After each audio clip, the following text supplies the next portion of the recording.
Let us solve a question on the Solow model. The question is, consider a Solow growth model in which output y is determined by the production function. We have the production function, that is yt is equal to 0.2 kt plus 0.8 lt. K and L denote the capital and labor, and T depicts the time. The depreciation is given by del kt, where del is equal to 0.2. okay, it denotes the depreciation rate. Saving is being given by syt, where s is 0.5. Assume that population does not grow with time. The steady state capital per unit of labor is we need to find out here. So given this production function, first thing is we write the given production function in per capita form. That means we divide both sides by L. Okay, so that is yt upon lt is equal to 0.2 kt, dividing it by lt, and also dividing the third term, rather the second term on the RHS by lt. So we will have, and let us denote yt upon lt as small yt. This denotes the output per worker, and we denote it by small yt. That gives us output per worker is equal to 0.2. This denotes the capital labor ratio, or capital per labor is equal, rather capital per labor, that is being denoted by small kt, plus 0.8.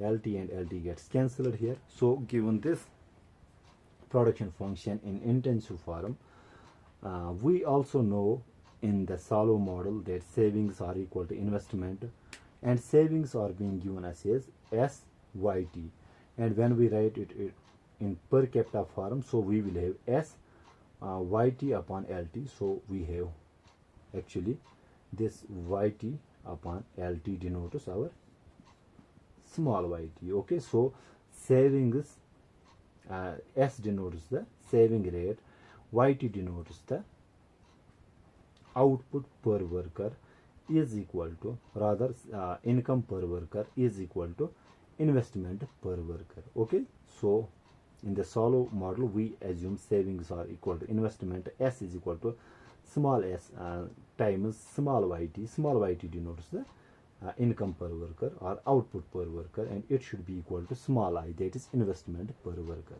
Okay, also we know, and the fundamental equation of the Solow model tells us that the change in capital stock is actually equal to the investment minus depreciation. Okay, also we know that at the steady state, what happens to the capital stock?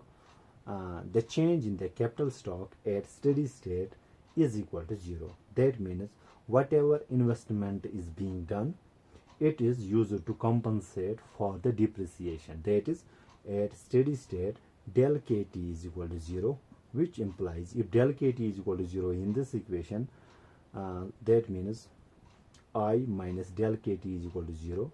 Okay, I minus del kt is equal to 0, and transposing del kt here or I here, so investment will be equal to del kt. Small I, we know it is equal to syt, so in this place we write syt is equal to del kt. Now saving rate is 0.5, yt is this very function 0.2 kt plus 0.8 should be equal to, and we know depreciation rate is 0.2 kt. Okay, solving this for kt, so we have 0.1 kt plus 0.5 into 0.2 is 0.1 plus 0.5 into 0.8 is 0.4 is equal to 0.2 kt. Okay, transposing this 0.1 kt here, so we will get 0.1 kt is equal to 0.4. That gives us kt is equal to 4. That means at steady state capital per unit of labor is equal to 4. Okay, graphically what exactly, if we want to graph this, so graphically we can draw it here. So let us draw it perfectly. So we have capital per worker here and output per worker here. So this is our output per worker function. Okay, and let us say this is our SYT, that is savings per worker, rather the saving function.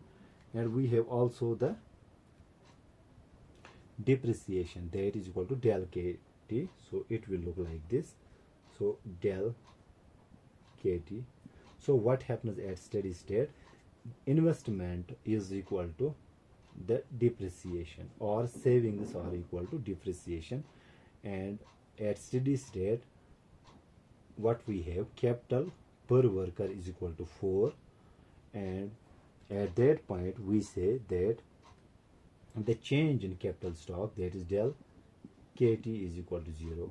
Okay, at steady state the change in the capital stock is equal to 0, which means that whatever investment is done, it is used to cover up the depreciation. And here you can see, so at this point depreciation is equal to the savings. Okay, so when our capital per worker is 4, we get the steady state level. Okay, I hope I make myself clear in this video. Thank you.